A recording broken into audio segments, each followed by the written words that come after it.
Hey, Biota. Hey, Justin. How are you? Good, good. Very excited for this conversation. It's been a while since permissionless ROM. It has been. I met Biota at Permissionless, and we shared an Uber and went to a couple after events. And what I learned is that Biota is a research leader at Mintel, and Biota will introduce herself in a moment, but she focused on studying consumer trends and identifying enduring trends. I believe is half of investment success. So I was picking her brain during that experience. I said, you know what, we got to elevate this to a public conversation.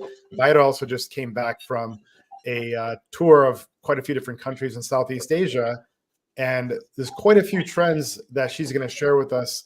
Some of those crossing generations, Gen Z, Gen X, Gen Alpha, which is the next generation, e-com, social media, brands, direct to consumer, consumer trends in luxury, in value, athleisure, work from home, and then opportunities around generative AI. So we got a lot to get into.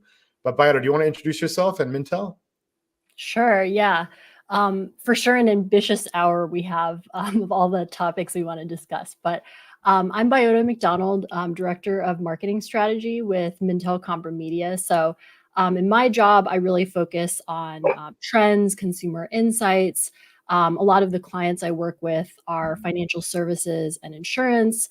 But I really think that being a thought leader with Mintel really involves keeping track of a lot of the macro issues that are going on, economy, consumer trends across generations, and things like that. So really excited to chat with both of you. I do have to give a plug. Rom's session that he moderated at Permissionless was definitely my favorite. So I was really glad to get a chance to chat with him after and kind of continue the conversation here. So Great, yeah, very excited for this.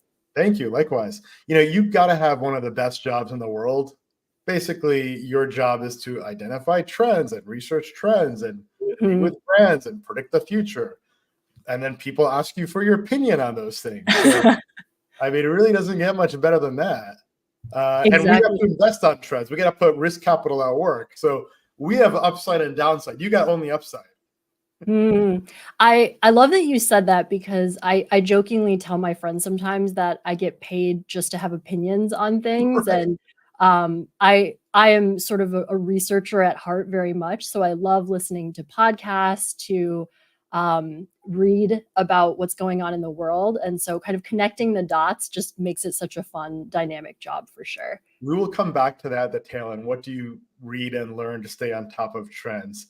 Well, let's get right into it. On the generational observations, you got Gen Z, Gen X, Boomers, Gen Alpha. What are the observations that you have here? Yeah, I would say my specialty area is very much the younger generations, and I think there's a lot of ways that the younger generations, millennials and Gen Z in particular, are really pushing a lot of broader trends that we see. Three, I guess, that I'll highlight just to start off with. I think especially brands that are focused on a high net worth client typically tend to overlook younger generations, right? There's a lot of talk about student debt and sort of lower net worth than prior generations and their parents' generations. But I think my thesis is actually that story is very much changing and likely to change drastically in the next decade. There's three reasons. The first is really around parenthood trends. This seems a little bit random, but when we think about the ways that brands often target consumers, it's very much about key life stages, those moments and those customer touch points when you can meet the consumer where they are. That's shifted drastically for younger generations in terms of parenthood. So either delaying parenthood to later ages or foregoing parenthood entirely. And how that really translates into a big deal for brands is thinking about how the ways that can actually influence the net worth of a younger consumer, and the ways that even that influences being an older parent can actually change the way that you may parent your kid, being much more involved, really wanting to set your kid up for success. So one of the ways we see that panning out in financial services, especially, is we're starting to see much more of a focus on parenthood as a sort of life stage. So Child Free Wealth is a financial planning company, SEC registered, that has popped up. And I haven't seen a lot of banks or even sort of high net worth focused finance brands really going after or changing up their messaging with this sort of broader trend. And I think it's a missed opportunity as we think about the ways that changes in parenthood status really shape the way that you may spend or save or invest down the line. So changes in parenthood status, I would say, would be the first. The second, for sure, is the great wealth transfer. So a lot of dispute about how much this may actually be, but roughly 68 trillion of assets is predicted to be passed down from older generations to younger. There's actually a lot of younger generations, 51% of millennials and Gen Z, actually anticipate receiving an inheritance from family members. So there is some level of expectation there. But I think those two combinations are both the changes in parenthood status as well as this inheritance gifting are ways that I would expect that younger generations will boost their net worth. And then really quickly, I'll add ownership of crypto. I know both of maybe this group in particular being very bullish on crypto and expecting that there may be sort of a resurgence in crypto prices down the line. I think that also bodes really well for younger consumers. So some percentage of that inherited wealth is going to go into crypto and a different kind of asset allocation and different mix of services being consumed. Justin, any initial reactions? Well, I think the first is I'm a millennial, but man, did I feel like a boomer when you said Generation Alpha? And I was like, what generation is that? That was a hard one to wrap my head around. I guess those are my kids, probably, though. I have a 12-year-old and a 9-year-old, so maybe that's Generation Alpha. I should get to know it. I think delayed parenthood or foregoing parenthood is very interesting because I think the cost of a child is significant. And so that certainly makes sense in terms of helping a couple or an individual build wealth where they're able to defer costs. I'm also curious as to what are the spending trends that unlocks, right? So if you're not spending on all of the kinds of child care or child swag related spending, and maybe you don't have private school, I do right now 2 times over, which limits the spend sometimes. It definitely would unlock a lot of discretionary spending. I can take more trips. I could, buy more goods or invest more. Probably should be doing all of that. So I'm curious as to like a layer deeper, what trends is that revealing? Where's the money going to go? Right. Yeah. And I think that's such a good call out, Justin. The sort of way that is really panning out is very much around this idea of luxury. So it's interesting. Younger consumers there's sort of a paradox where there is this cost consciousness, right? Recognizing that economic times are tough, but also wanting to appreciate those sort of small moments, those luxuries in life. And so while there is this cost consciousness, there's also this interest in sort of living it up, whatever that means to the consumer. And some of the broader trends we've noticed is that there's, especially for just generally, but I think especially for females, travel and experiences are sort of a big bucket. 68% of Gen Z, 71% of millennials are interested in exclusive access to experiences and events.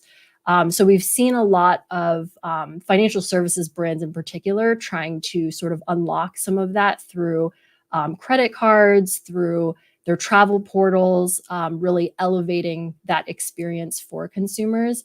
And I do think that it's interesting. There is this slight split. I'll throw out another sort of demographic difference we're noting a little bit is that I say generally, but especially females for travel and experiences, because males tend to, there's a skewing towards purchases that drive status or are tied to hobbies.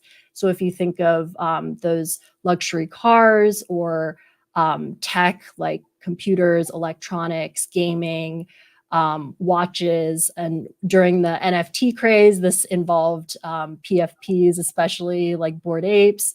But I think a lot of that feeds into some of the societal expectations that are sort of gender norms. And then I've been really interested in the way that that split has actually compounded the loneliness epidemic to some degree, because if you think about experiences and travel often being done in community, done like with your friends and family, and then some of the, if you're investing your money more on items that achieve status, there is this isolation that can come from that. It's not necessarily that your money is enabling some of those relationships and those community bonds that can form.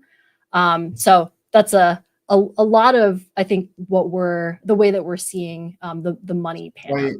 Quite insightful. And of course, we saw and continue to see in China, if you want to get married, you need to own a house. It's a form of status. So there's a connection between developing a family and accumulating status items, perhaps. Can I ask a follow-up here also around that dichotomy between spending for luxury items, but also having this sense of savings? Is that a result of people going through COVID?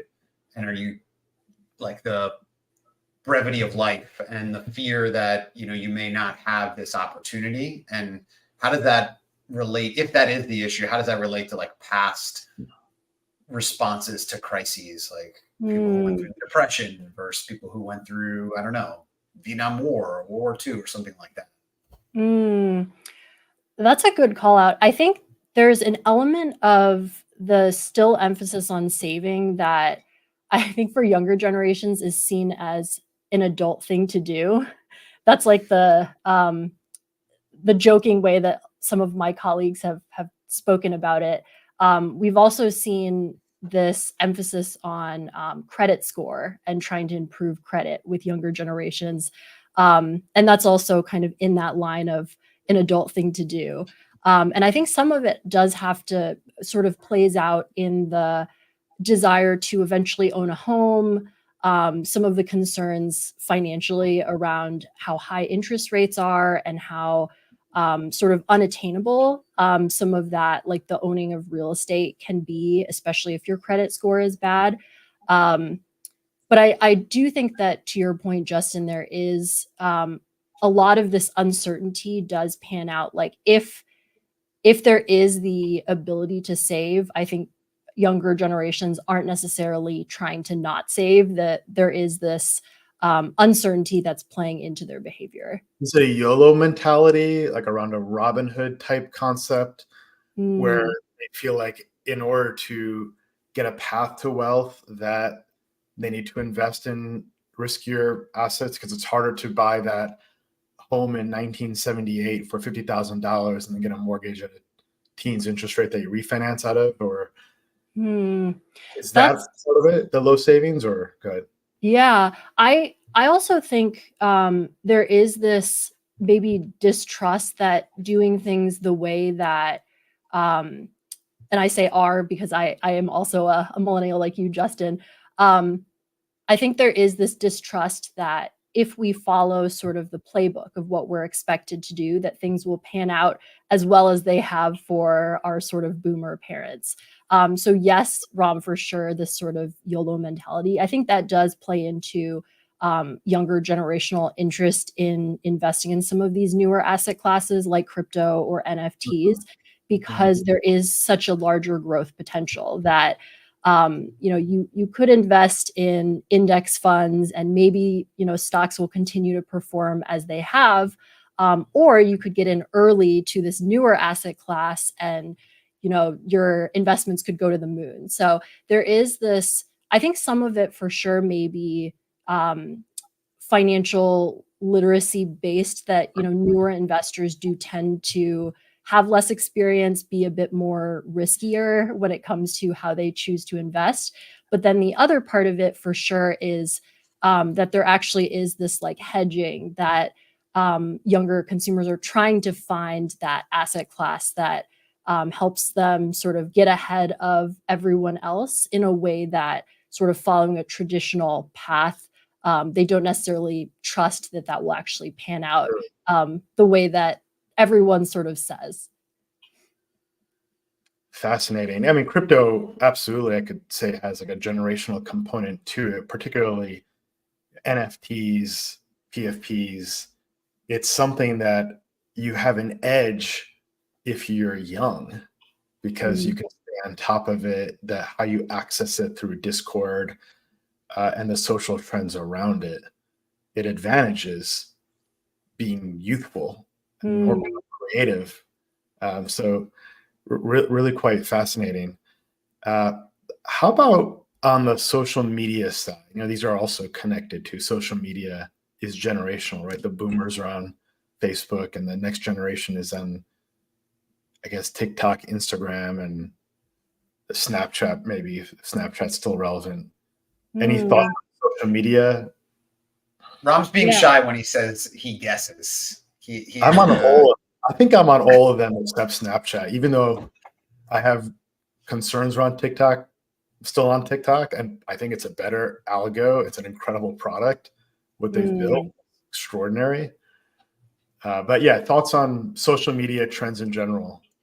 Yeah, I totally agree with you, Justin. I know at Permissionless, Ram and I had a great conversation where he actually encouraged me that I should be on TikTok. And I was trying to tell him at this point, there's too many social media platforms to keep up with. But I do agree that TikTok, a lot of the trends and the virality, it sort of leads pop culture in some ways, especially from a marketing perspective. Some of the things I think TikTok has done really well over the summer, they launched their TikTok Creative Challenge, which allows for a user to turn their user generated content into ads.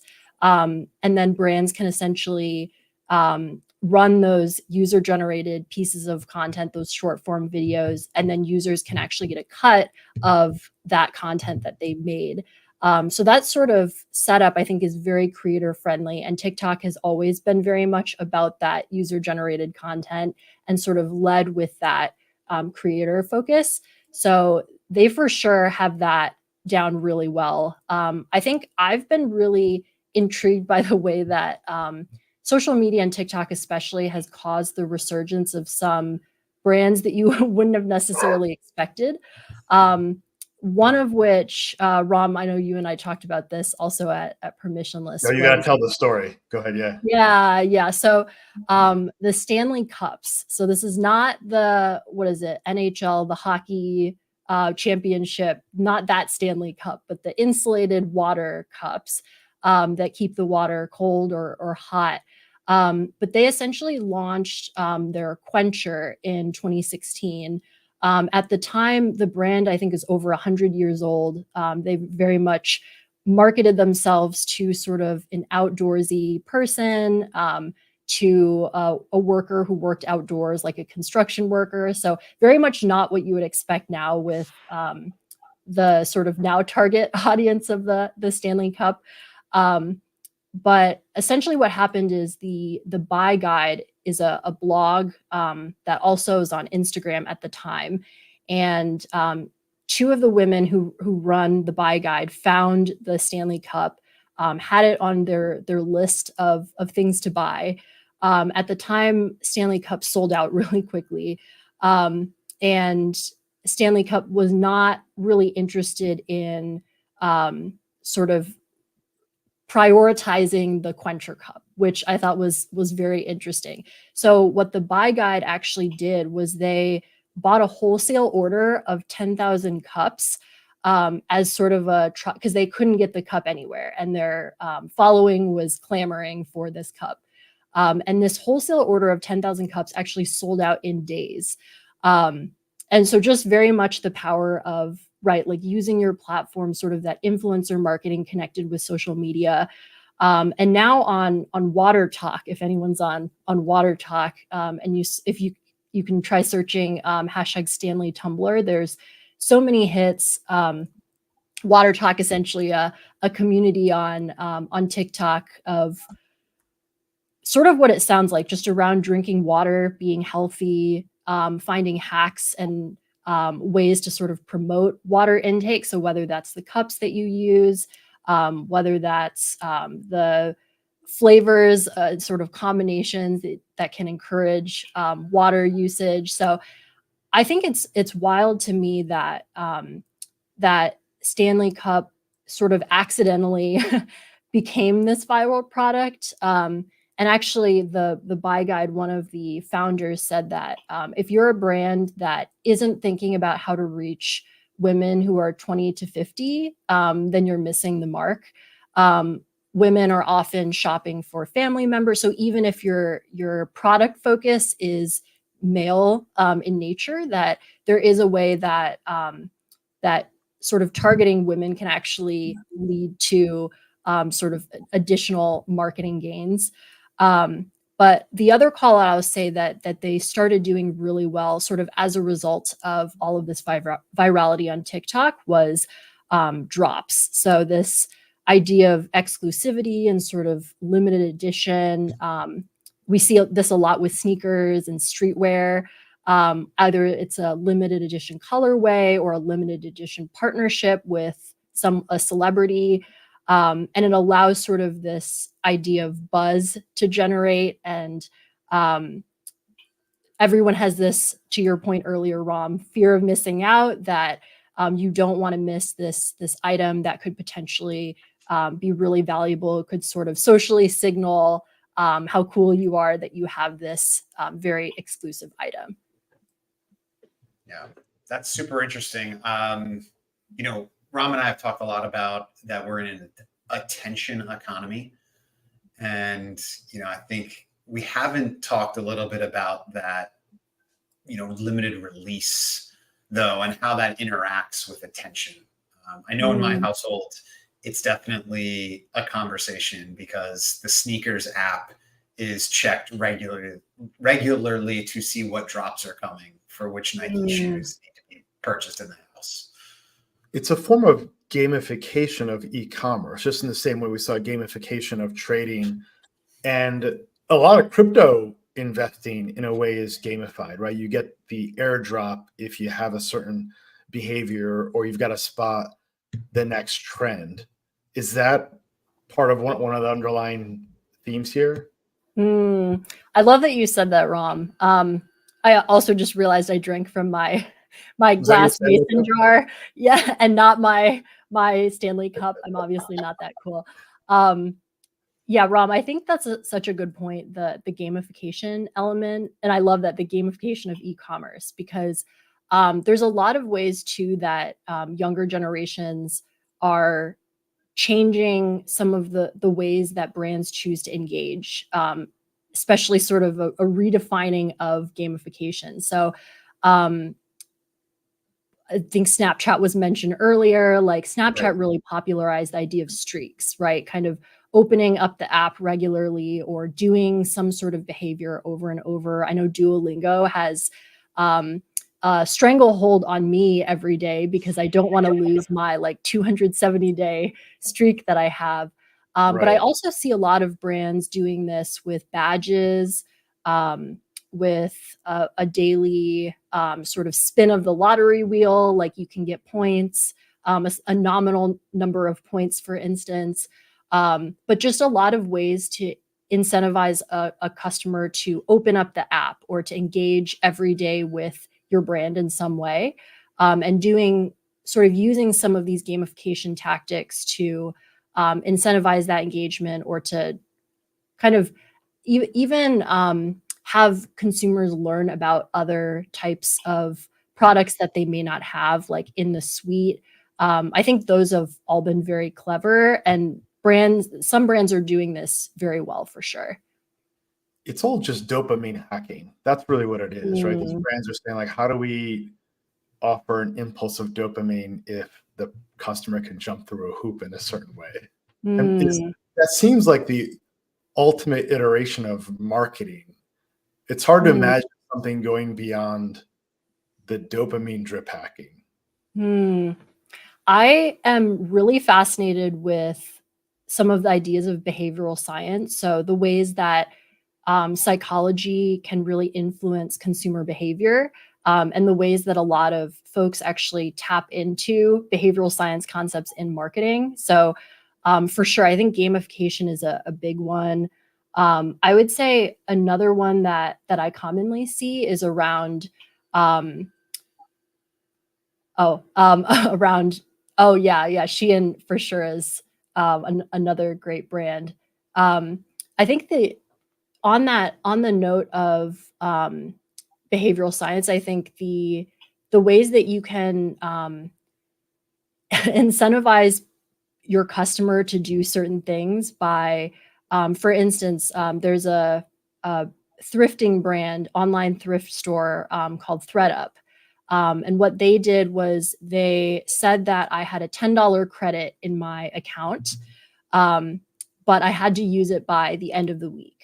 And that taps into a behavioral concept, behavioral science concept, because people don't like to lose something that they feel like they already have. And so, sort of repositioning a promotion in that way rather than this is a promo code, right? And you can get a discount off of it. I was like, this is $10 that already belongs to me. So I want to use it because it hurts more if I were to lose that $10. Oh, wow, that's interesting. They're keen Yeah, into the so loss aversion. exactly, right. I love how we're very much on the same wavelength, Rob. I think you're being on all these social platforms. Definitely, you're so plugged in with all of these terms. Well, it's Daniel Kahneman and Amos Tversky who won the Nobel Prize in behavioral finance. It's interesting. That's required curriculum to be in the CFA program.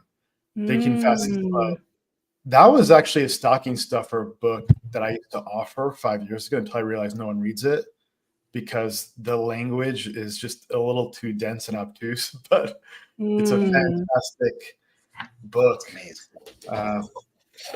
that's a So good one. it's a great one. Now, do you want to share a bit more about Shein? I believe Shein's going to go public soon, right? It's a company based in China. They offer merchandise to American consumers, right? And they're using data analytics and real-time A/B split cell testing to tailor their sales, right? AI Mm. informed ecom. Is that accurate, or am I missing anything there?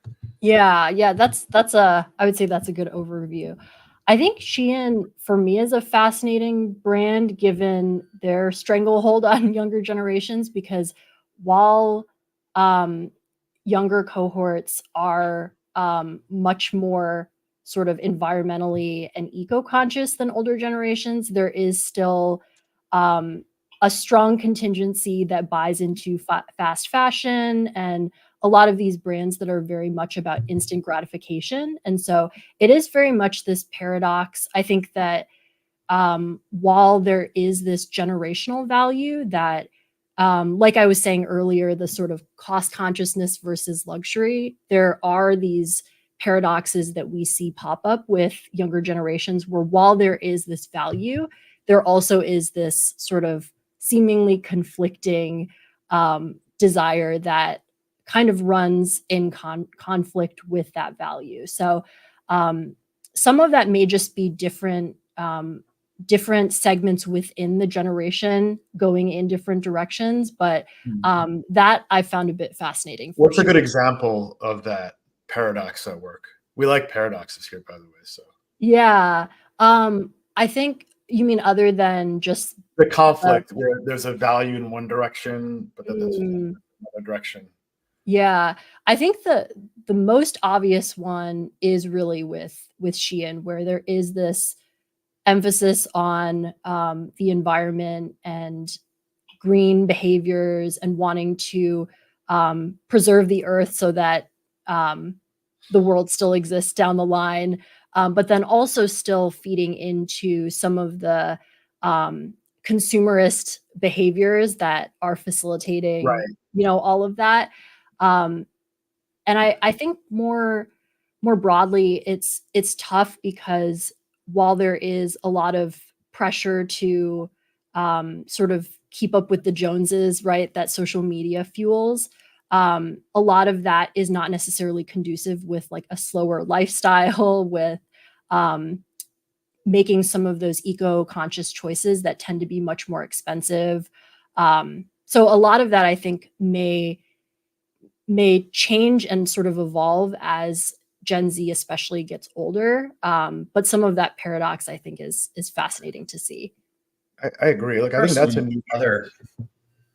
Good. I was just going to say there are some other challenging allegations around Shein. I don't think we should belabor that point, pun intended, but they have some interesting underlying economic structures that may enable them to sell at a very low cost. Child labor related. I think it might not be child. Oh, is that right? We'll have to send like, us a link and post it around. I want to learn more there. Yeah, I follow you on that, Justin. There's so much to get into with Shein. What's the issue on that on Shein real quick? It's like living wage kind of thing. Like how much does a factory worker in the Shein factory make? How are they paid? Are they actually, is money withheld from them for a month? There are a lot of allegations around how they structure their supply chain.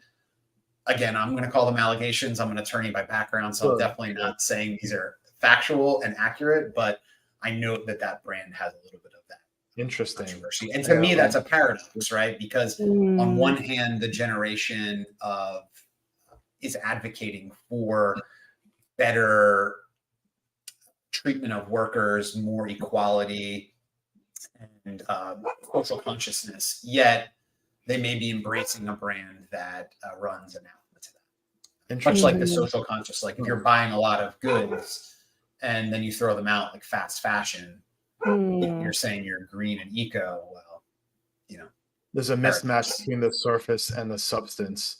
We're seeing a lot more of values-based branding, right? Biota. So, for example, some brands choose to position around values, like Bud Light had a big protest and they lost a bunch of sales. Disney as well. In the past, you'd have more generic values like Nike standing for athletic excellence, which appeals to kind of anyone, or Coca-Cola's got the polar bears in the Arctic, and who doesn't like family and love and warmth or whatever around a fire in the cold of winter. Should we expect more of that values-based branding? Yes. And I think part of it is these days it's really tough when it comes to marketing to not stake your claim in one direction or another. And in a lot of cases, your silence is attributed to taking a stance. And so it puts marketers in a very tough position. What I found is that there has been this shift away from more performative marketing towards what I'm calling like more practical. So whether it's a product launch that actually ties in directly with consumer values, and then there's messaging around that. And I think to your point, Rom, the Bud Light and even some of the pushback with Target, like a lot of those bad PR stories had to do with being a combination of being wishy-washy and also not having a strong sense of your value proposition and who your customer is. And that sort of playing out with a marketing campaign. And I think before marketing around like diversity, equity, and inclusion and like environmental, social governance issues typically was more around corporate policy. And instead we're seeing much more of this shift towards what's in it for the consumer? How can we actually meet the consumer where they are? How can we provide them product-based solutions? with supportive messaging that can make their life easier. So some of the examples, I think, MasterCard actually partnered with Citizens Bank on a series of cards that have notches on them. So if you're visually impaired, you can very easily tell if you're holding a debit card versus a credit card. When you check out, there's a tune that plays, so you know that the transaction went through. Some of those, I think, are very actionable, and it's very clear to the consumer what the benefit is. So I think that's probably the safest bet these days, is very much to lean into your value proposition, but also to be proactive so that your stance is essentially decided by the masses, so to speak. Fascinating. And on financial services, what else are you seeing there? I think you mentioned Ally Bank and Amex in some of the prep notes. What are some of the observations? Mm. Yeah, I think so. Ally Financial is a fascinating example. We've seen a lot of fintechs really leaning into TikTok trends. So recently there was one around cash stuffing. Are you all familiar with cash stuffing? So it started off. I think I was first made aware of it about a decade ago, kind of as a personal finance like way to budget. So rather than overspending, the idea was that you would have a number of envelopes for all the buckets of areas that you would spend on. So you would have an envelope marked rent, you'd have one marked food, another marked entertainment, so kind of so on and so forth, all of those buckets. And then at the end of the month, if all of the cash was gone in that envelope, that was it. You couldn't spend any more in that specific category. So that was one strategy some of my friends adopted about a decade ago, which I thought was a little intriguing. And I was surprised to see this come back this year. Actually, I think it was the start of this year that it really took off. And just on TikTok, there was a lot of different hacks, like creating binders to keep track of your envelopes, all of these different ways that this sort of envelope management tool became popular as a way to get your finances under control. And so the way that we saw Ally Financial tap into this was they actually launched a product around sub accounts. So rather than having to really lean on a physical envelope, you could actually divvy up your bank balance, your savings account, your checking account into these specific categories and have sort of a digital version, which I thought was very clever. And I think their launch stood out to me because a lot of the fintechs offered this from a savings perspective, but not from a spending perspective, which seemed to me to be the most aligned with the cash stuffing TikTok trend. So I think there are a lot of ways that leaning into some of the TikTok, what people are talking about on TikTok, what's top of mind, can give insight into consumer values, can be really valuable data points around what might make for a good product, what are current consumer pain points, and how can we better align what we're offering with what consumers currently need. So how do you do that? Do you watch like the most shared reels? Like how do you do your market research on TikTok? Hmm. So as you know, Ram, I've only been dabbling lightly in TikTok. But I think for sure there's keeping up with what's trending on TikTok is for sure the sort of easy way to go about it. There is also this trickle down effect. So for those who aren't on TikTok sort of on a regular basis, I found it fascinating that sort of weeks later, things will be covered by podcasts and the mainstream media sort of as things catch on. So there is this trickle down effect that I've noticed as well. But the fascinating part too, I think, with some of the TikTok trends is the ways that the trend will evolve, that people will start off with. So, for instance, one of the recent trends was around Tube Girl. So Tube Girl. Tube Girl, yeah. So it started off as a model dancing on the London Tube, so their public transit, sort of dancing freely with music playing and recording herself doing it, and specifically recording at the 0.5, so kind of a very zoomed out, like wide angle sort of fisheye sort of lens, so that her arm is distorted when she's filming. And it was sort of a way, I thought this was a fascinating trend, just as a way of capturing someone who was just enjoying life freely, and the ways that it encouraged other people to jump in and film themselves in public without feeling self-conscious, and sort of freeing themselves up to do what they wanted to, without having to worry about social norms.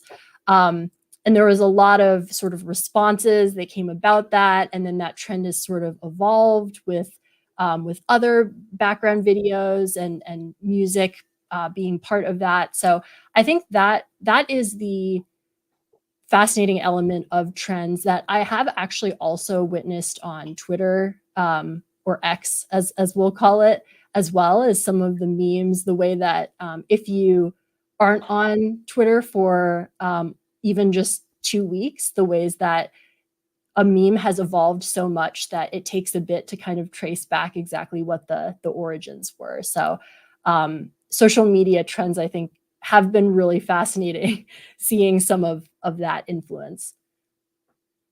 So, Biota, a question Right on, here right for on. And kind of the next steps. Just curious, because a lot of what you're talking about here, psychology-based marketing, things that have been around for a really long time, right?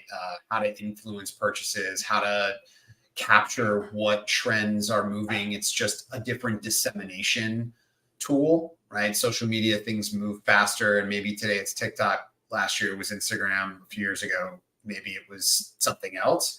But what about the next trend, and how does artificial intelligence perhaps play into that? Because a lot of what you're talking about here is, in my view, is personalization of products or services, and hyper-personalization. Even the Stanley Cup example starts with somebody custom ordering 10,000 because they can't get them, and then now Stanley is custom making all sorts of versions. Sneakers is dropping custom versions, not custom, but maybe exclusive versions of Nikes that are limited in supply. I'm curious if some of these financial and consumer trends are going to be impacted by the way maybe artificial intelligence can improve personalization. I don't know if that's something you're looking at, if that's a 2024 trend or further down the road. Yeah, I know the first way that I'm really excited about generative AI is for sure the understanding your customer better, especially working for a market research company, working with a lot of clients who are very interested in consumer insights. I think the idea of being able to analyze your customer data at scale is very, very exciting. So sort of feeding your customer data into an AI model to be able to garner some more actionable insights. And that's really the upgrade that I see, that I'm very optimistic about around generative AI, is the ability to analyze a lot of that unstructured data that we previously could not act upon, that we had, but we couldn't do anything with. And so I think the ability to understand our consumers better really can play out in terms of sentiment analysis, understanding some of the consumer pain points. Like if you even think of the sort of ChatGPT interface, being able to ask that sort of interface, I have this target customer. This is the persona that I have in mind. What are some of the pain points? Who would make a good influencer partner? how can I improve this product? What channels should I use to better reach this target customer? There's so many really valuable insights on that level. And then I also think the actual future of marketing is for sure very interesting, especially Justin, to your point around hyper personalization. So some Mintel data we've seen is that half of consumers are engaging with digital ads, but 4 in 10 find ads irrelevant. So I think there's a lot of room for improvement. So as we think about the ways that ads themselves can be a lot more relevant, I think in the future, marketing as a job could be right, like partnering with an AI model to come up with there could be a sort of a portfolio of assets, and you're essentially combining the different elements in different ways depending on who that target is. So depending on who you are, you could get a very different call to action, a very different image, very different colors, and the ads could even be different based on the context. So I do think that contextual marketing is another element that we've previously not been able to tap into, right? Thinking about both of you as dads. Maybe you're in that dad mindset in the morning when you're rushing around trying to take care of kids. And then later on, you're in the sort of work, like, investing mindset, working with your clients, thinking about consumer trends and all of that later. So thinking about how, as you're going through your day, that can bring out different elements of you, right? Like, how could marketing change to better meet the needs of youth at different points throughout the day? How can those ads actually speak to who you are and those different facets of you at different points in the day, as different elements of you are being brought out? Yeah. Contextual marketing, that does look like an enduring new trend that AI and machine learning targeting would support.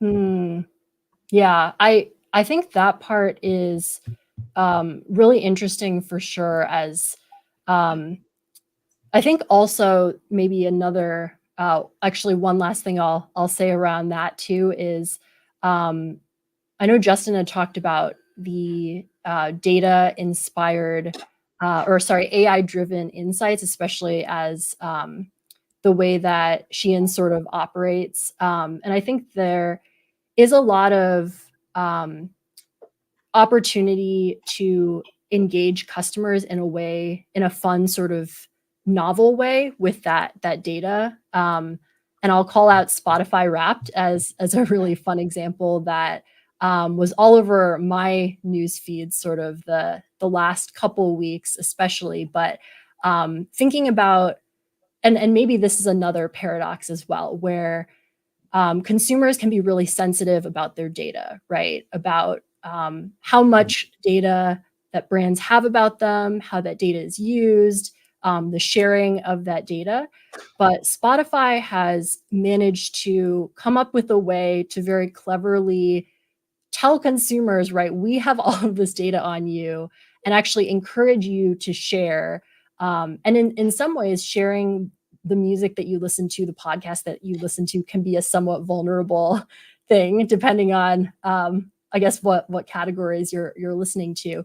But I found it really a really clever engagement tactic, the way that they've sort of repackaged these AI-driven data insights in a way that has made it very fun and novel. Now it seems like every year people actually look forward to, like, what was the total number of minutes that I listened to? What was my top category? And I think that is a good takeaway for a lot of brands, that there are ways that other brands have actually tried to play off of this and consolidate their customer insights, what they already know about a customer, and repackage it in a way where it's actually fun for a customer to kind of get that affirmation, whether it's an identity that they have about themselves, or sort of a fun way to share out with their network. That's another paradox, Rom.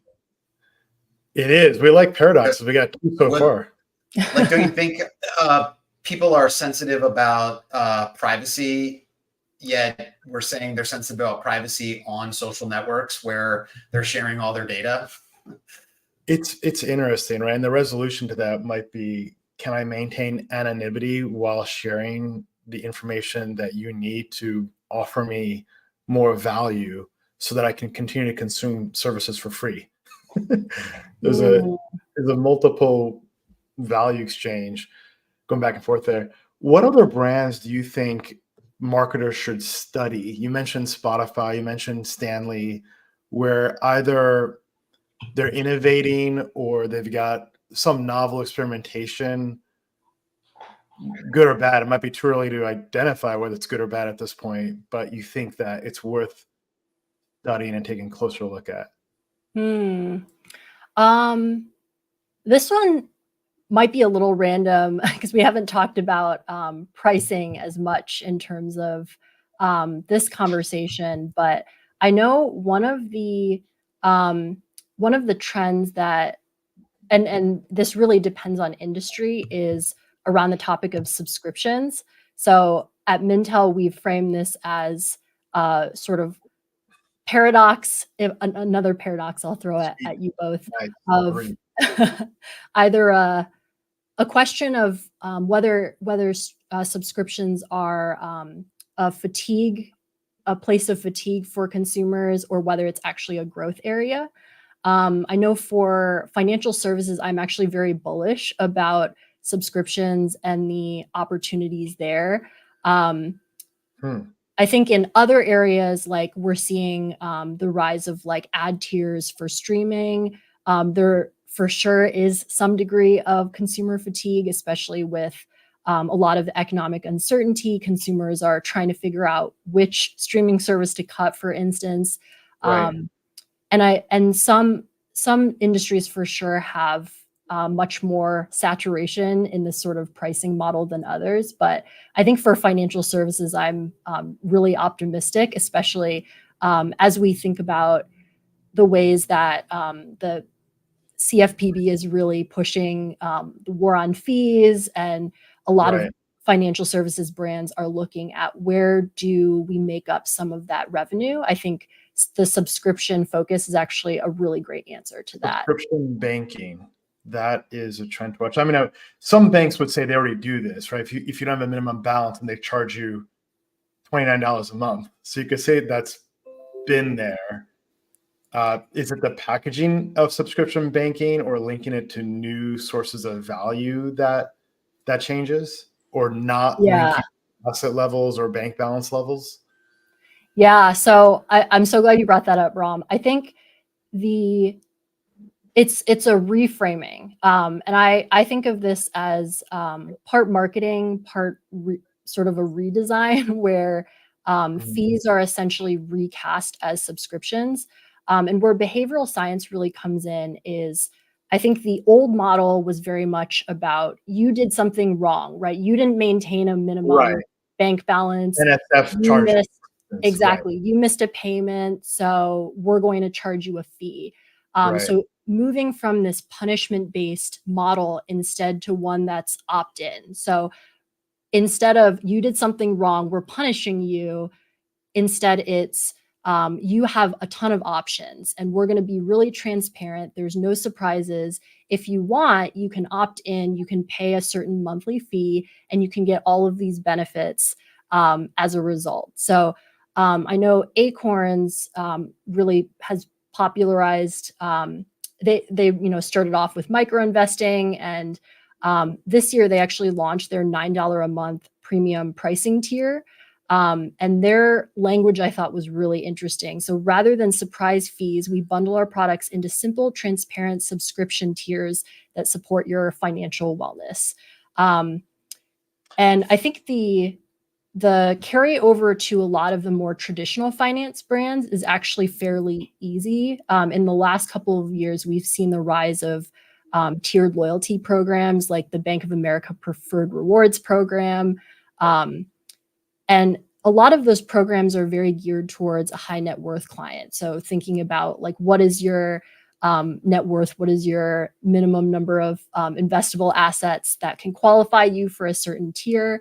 But if you're a younger consumer, for instance, and you have a lower net worth, there's no way that you could actually access some of the benefits in like Bank of America's Diamond tier, for instance, even if you were willing to pay a monthly fee for that. So I think there's a way that actually shifting away from this sort of punitive model towards this opt-in model where you're giving consumers choice over the benefits that they want actually has a lot of potential for some industries like financial services. Our consumer data actually does show that a lot of younger generations are very interested in bundling multiple financial products for a monthly fee. So 66% of millennials and 56% of Gen Z.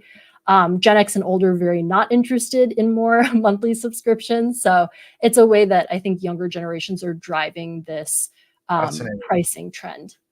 ARR banking, and we see that trade-off, as you pointed out, between ad tiering as a revenue model and subscriptions playing out in media, right? Netflix is testing ads and tiering, and Amazon Prime is taking share from Netflix. And of course, Amazon has a subscription model. And if you subscribe to that, then you get a package of services, including access to Amazon Prime Video. So those different business models are interacting. Anything on the international side versus domestic that is worth calling out? Yeah. Yeah, Ram, the article you sent earlier today was actually super interesting.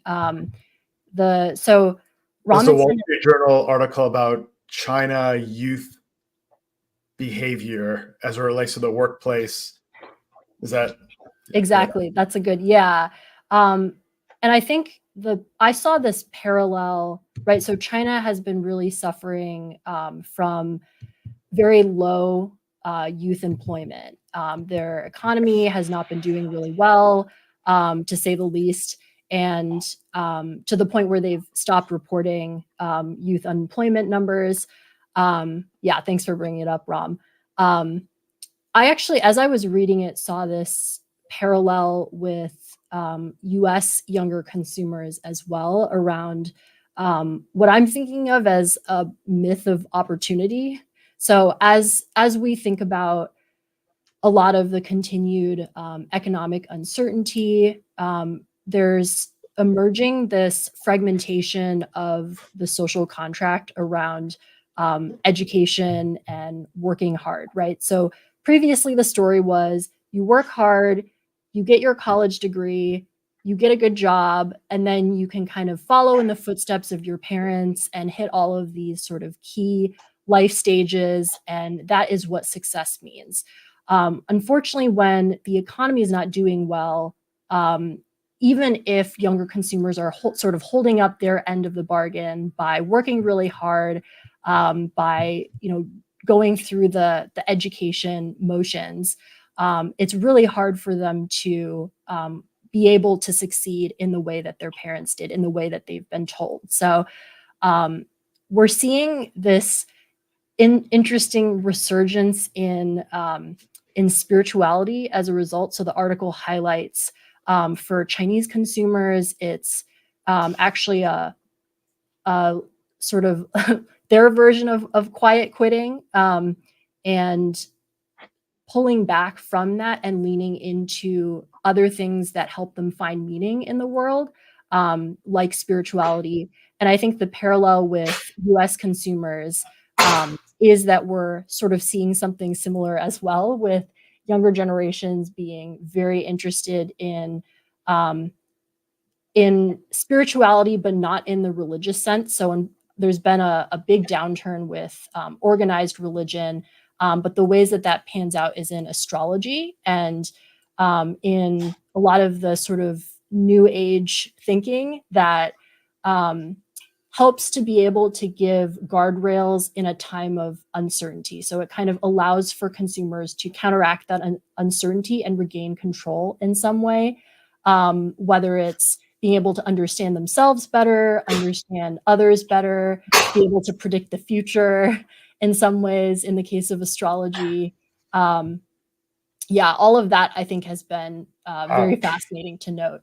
Oh, absolutely. I mean, you're right. There's so many connections between the youth in China and the loss of trust in institutions in American youth. And we talked about at the outset about investing in crypto and NFTs as a way to get a 10x because the traditional paths don't work. And that Wall Street Journal article points out the same, is that there's this new verbiage that's emerging, this vernacular lying flat, because they don't want to be in hyper competition with one another, especially when there's no prize in sight. And they're being disillusioned. The term in the article they use is the quote unquote moral bankruptcy, the loss of the authority, the loss of confidence in the authority and their standing. And they're also retreating from conventional organization. And this one person donated $27,000 to a Taoist ashram, to find spirituality and authenticity, and finding new sources of meaning. So you're right. I think there are quite a few connections actually between what's happening in the China youth and what's happening here. In China, you were told, look, you got to get a house and you get married. Now you bought a house, you lost a bunch of money. In the US, you can't get a house. I feel like I'm going to jump in again and be like this, I don't know, curmudgeon or act like a boomer, because all this stuff really frustrates me. I feel like when people put unbelievable faith in institutions, it was silly to begin with, right? I don't understand why people have been doing it. And if you've had any study of history, you've seen like generation after generation, century after century has been the falling of institutions. It's just like, where are you in the cycle? And so I'm speaking as an American, so I don't understand what has happened historically in China as a citizen. So I don't know what that would feel like. But as an American, it feels almost anti-American to not focus on your own capability to lift yourself up. It's like the American dream, which I'm a huge fan of. I think our immigration policy needs to be revamped so we can encourage immigration. That's a sidebar because immigrants made this country, which is what makes it beautiful and amazing. But that story, that American dream, is like picking yourself up. And all the trends we've talked about, it's like people are on social media and people are building brands around things that they love doing. And they're taking a camera with them. And like, now that's their job. Or they're buying 10,000 Stanley cups and they're customizing it and they're selling it. So I think, to me, there's unlimited opportunity if you're an optimist and you're out there grinding and trying really hard. It's not to say it's easy. It's not to say that certain people don't have advantages and that structurally society may be set up for certain groups to succeed at a greater rate or with less effort. But that's the history of the world. And it's not changing anytime soon. And if it does, it's just going to favor one group over the other. There's like very low likelihood of perfect equality of opportunity or outcome. So I don't know. Again, maybe I'm revealing that I'm on the edge of a millennial, but it's like, yes, I hear all these stats and I see them, but I think we're also just talked about so many ways in which the economy has changed and created new opportunity and new trends and new availability to make your own success. Well, creator economy is a part of this trend. That's another large trend. The ability to take control of your economic destiny and have more economic sovereignty and control what you create. Now, there are questions around the gatekeepers and the fees they charge and centralize this, and you got a black box algo that's outside of your control. But the rise of AI should predict more decentralized, smaller organizations where people rent the infrastructure they need to go create a vision for their life and hopefully can do so in a productive manner. I guess to your point, Justin, also the decline of trust in institutions. Like the last time we had this level, or maybe not even at this level, but certainly in that direction, was the 1960s. And in the 60s, you also had the rise of psychedelics. You had a Vietnam War in the background, or not in the 60s, I should say. You had that came kind of 73 and so forth, but you did have loss of confidence in institutions. In the 60s, you had the civil rights movement. You had students being shot on campuses. I mean, it's far, far worse than we're experiencing today, just to put it in contrast. So I guess my thought just is, what institutions were people putting their faith in? It's like, when I'm not saying they weren't, but to me, they're not institutions that I would have wanted to put my faith in anyway. Like you said, what was going on in the 60s? The fact that there had to be such a fight for civil rights told you that the institutions in power had already failed. They were already corrupt. And that, like, you could look back every 30 years and find things that were failing, whether it was for women's rights or, 30 years before that. It's like, who was considered white in immigration, right? Like, there was a point when the Irish were like, when did Irish become white? Because they weren't in like the 1890s. Rewind behind that, we still have slavery. So it's like every generation is dealing with these things at a different level.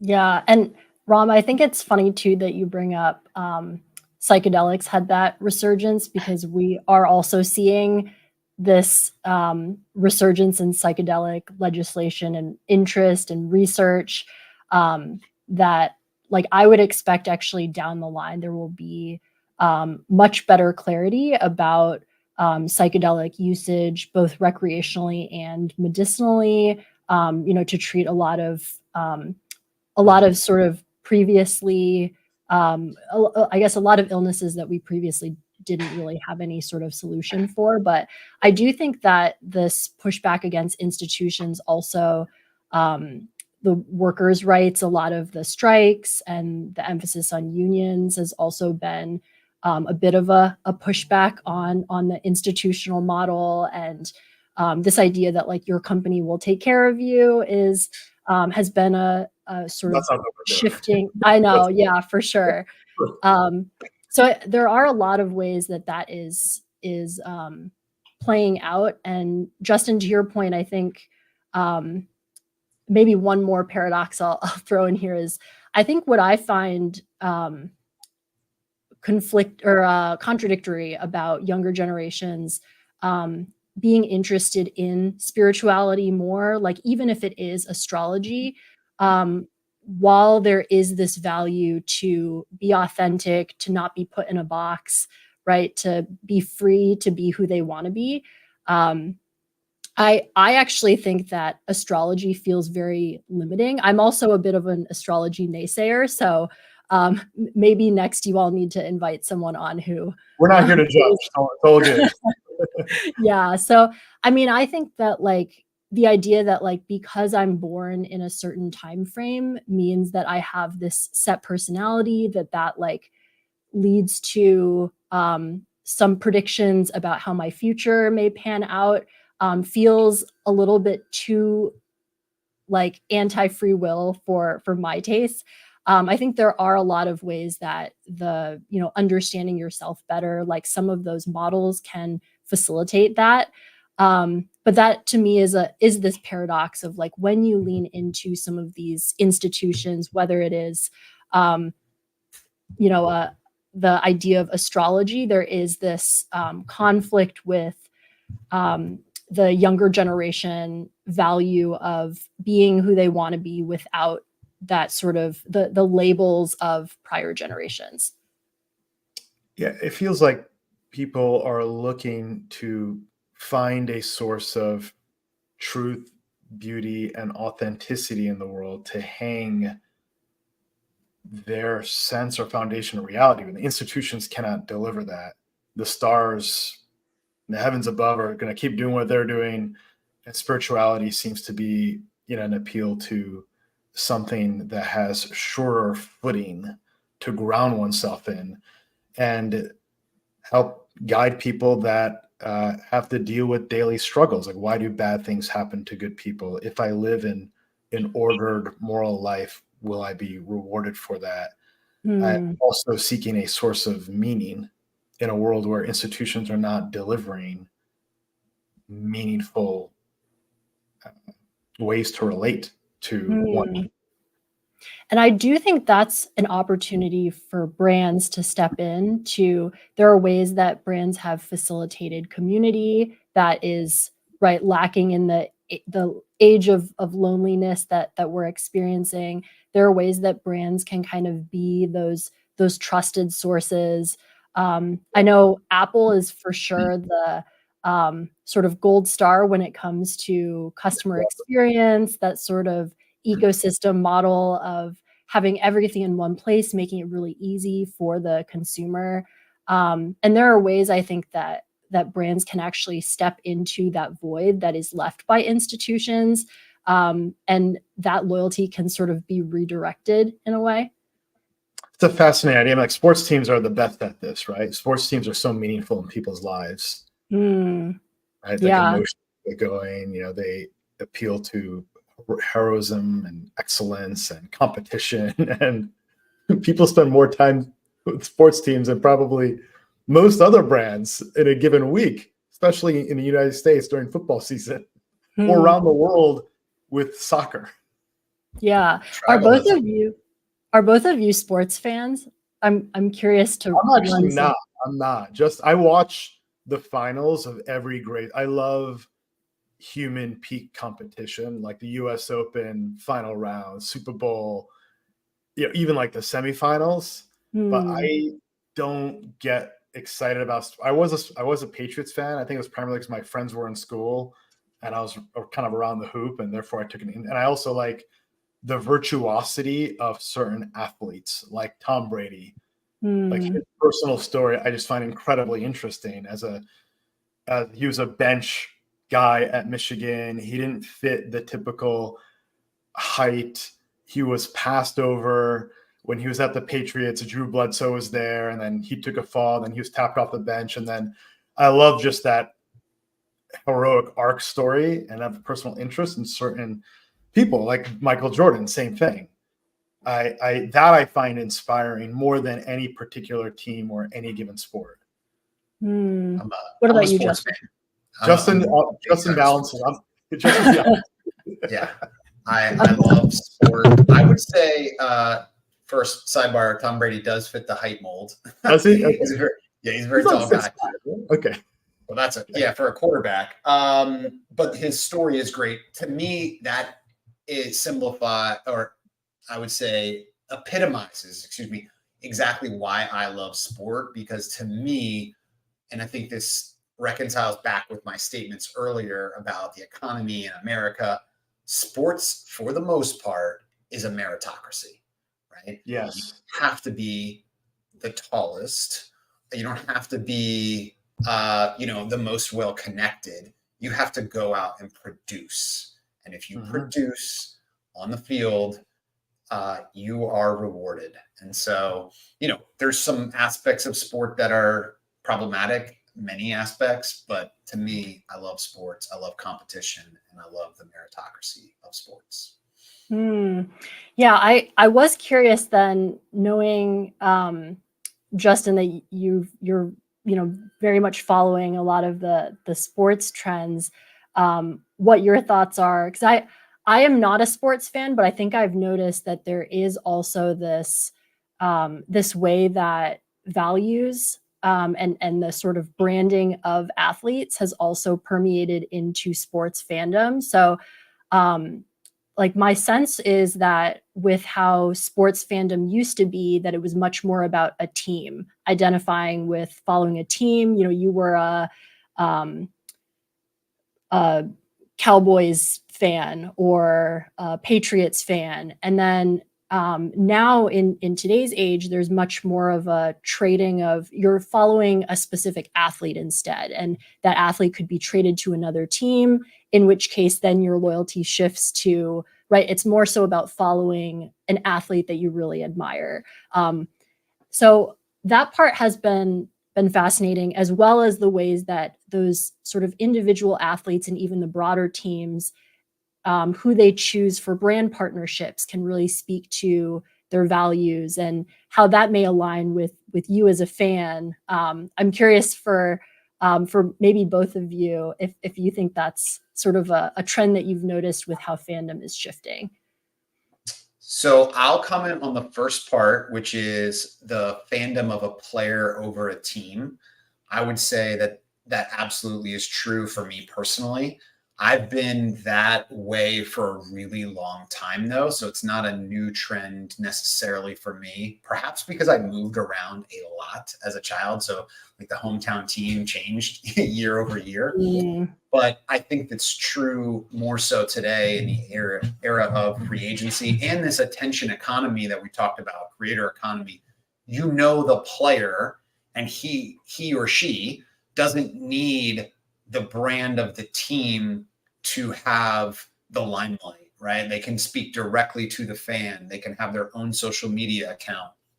And I think it extends beyond just sports in what I think is one of the most interesting potential future insights, and kind of like almost seeing the future, is if you're a fan of music and if you know Drake has the most unbelievable, I think, futuristic website that exists for a single creator. And if you don't know it, you need to check it out, because you go to Drake's website and you go to his house, and you walk through his house and you see the products in the rooms in which they would exist in his house. And you can buy them directly from his house. And so he is the mall. His house is the mall. And right, like, look, that's Drake's website right there. So you kind of enter his family room and you can see what kind of couch does he have, what kind of TV, what kind of virtual reality system. And so the ability to connect directly with an athlete or an artist will enable them to monetize their brands, their products or products of third parties much better. So it shifts the focus from a branding perspective to the individual. And then one comment on a personal level: I live in Washington, D.C. I'm a major baseball fan among many other sports. And there was a major player here, Bryce Harper, who was drafted by the Washington Nationals, ultimately was re-signed for several $100 million by the Philadelphia Phillies. And a lot of Nationals fans locally, their rivals of the Nationals, the Phillies, hated it and really were very negative about Bryce Harper and saying he walked away from the Nationals. And I kind of laughed at that notion. I said, away from the Nationals? The only reason he was a National is because the Nationals were the worst team in baseball the year he was eligible to be drafted. So he was the first pick. Otherwise, he would have gone somewhere else. It's his job to produce income for his family, and whoever's going to pay him the most money, why shouldn't you go? Would you give up half your income to go to to stay with your current employer if a competitor offered you twice the amount of money? And, their answers were, well, it's different. He was making enough money. And I was like, no. And I've got a Phillies. I bought a Phillies hat the day he switched, because to me, Bryce Harper is the ultimate competitor. And I love his energy. And so, yes, I'm a fan of the individual over the team. That's so interesting to note, Justin. Do you think, I'm curious, just from a sports fan perspective, are there ways that a brand, like the brand around an athlete or a sports team, has been off-putting to you? Like when it comes to a certain partnership they formed, where you're like, I'm actually not a fan of that particular company, but then you feel this dissonance because you really like the team or the athlete? I'll have to think for a moment around that. So I'd say the Commanders is the NFL team in DC. prior to this, they were owned by an individual who was not so liked in the area, Dan Snyder. In fact, signs were frequently put out, sell the team, advocating for him to sell the team because he was such a distasteful character. And their logo was the Redskins, which had a lot of negative connotations. I used to represent individual Indians in litigation and had a lot of time in Indian country.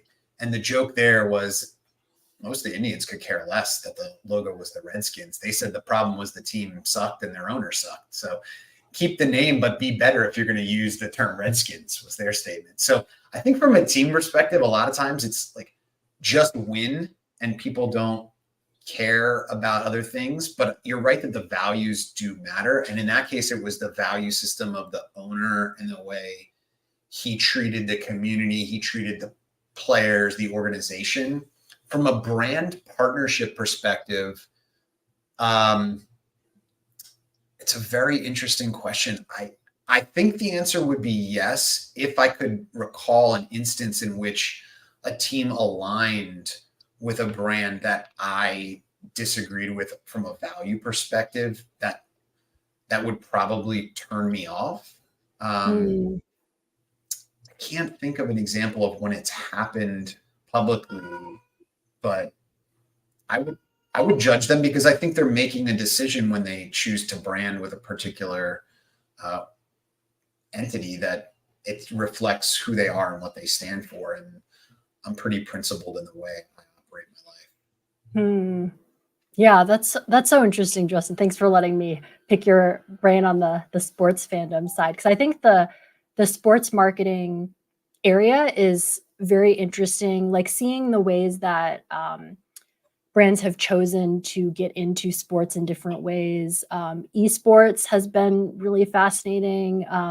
I watched the League of Legends World Championships this year, and I was shocked when I saw MasterCard actually had a featured section called the MasterCard Game Economics, where they basically share like which players have earned the most gold.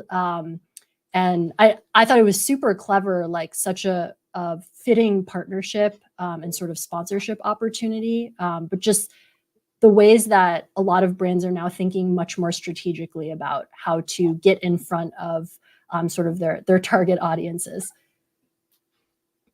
Yeah, it's amazing. Amazing.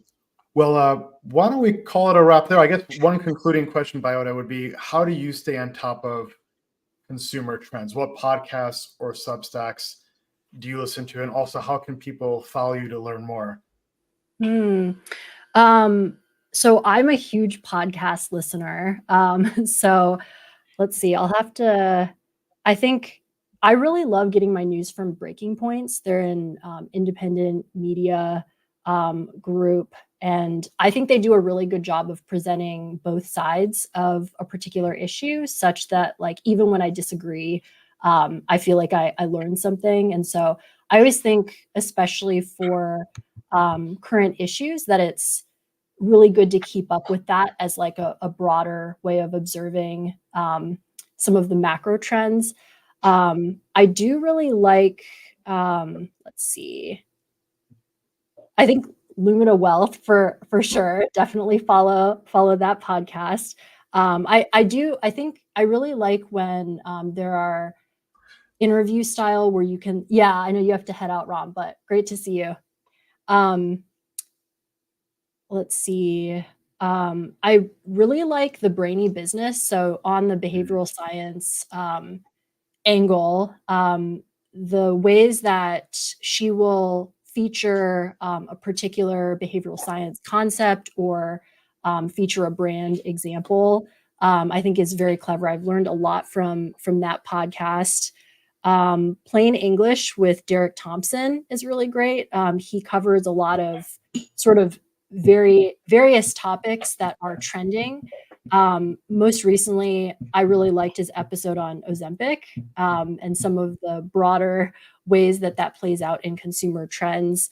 Let's see. I really like All In with Chamath, Jason, Sachs, and Freeberg. So as sort of a on the VC side of things. Their commentary is very interesting. And then I'll throw out one more. One I've been really enjoying right now is Sliceonomics. This is actually a Gen Z content creator, Kyla Scanlon. She actually popularized the term vibe session, sort of the idea that the economy, while a lot of the macroeconomic indicators are looking good, that consumer sentiment is sort of at odds with that. And the macroeconomic numbers aren't like the sort of representative of the bigger picture. Another So paradox. exactly, another paradox. So a lot of those recent episodes have been really interesting. So definitely listen to a lot of podcasts. And I think the other call out is just email newsletters more broadly. I think being able to get some of those quick headlines is also another way for me to keep up with thought leadership. So that way you can kind of get that high level overview and then do further digging based on what you're seeing. Awesome. Well, Biota, thank you so much for joining us today. I know Ram had to step out at the conclusion, but this was an awesome conversation. We do have two podcasts, actually. So Ram hosts Non-Consensus Investing. I host Lumina Legacy, which is health and wellness and kind of legacy related. But we joined forces for some of these conversations, and this was a great one. I'm so happy that Ram asked me to join today and that we had this opportunity to talk. Yeah, Justin, I'll have to follow yours. I was familiar with Ram's, but did not realize that there were two going on. So yeah, really enjoyed the conversation. I know I was really inspired chatting with Ram at Permissionless, and so having you to join this conversation as well just made it all the better. Yeah, this was great. Wonderful talking. Let's keep in touch. Let's see how these trends are shaking out in 2024. And anytime you want to come back on and share some insights, please let us know. We'd love to talk again. Great. Thanks so much, Justin. Good chatting with both you and Ram, and happy holidays. Happy holidays to you as well. Bye.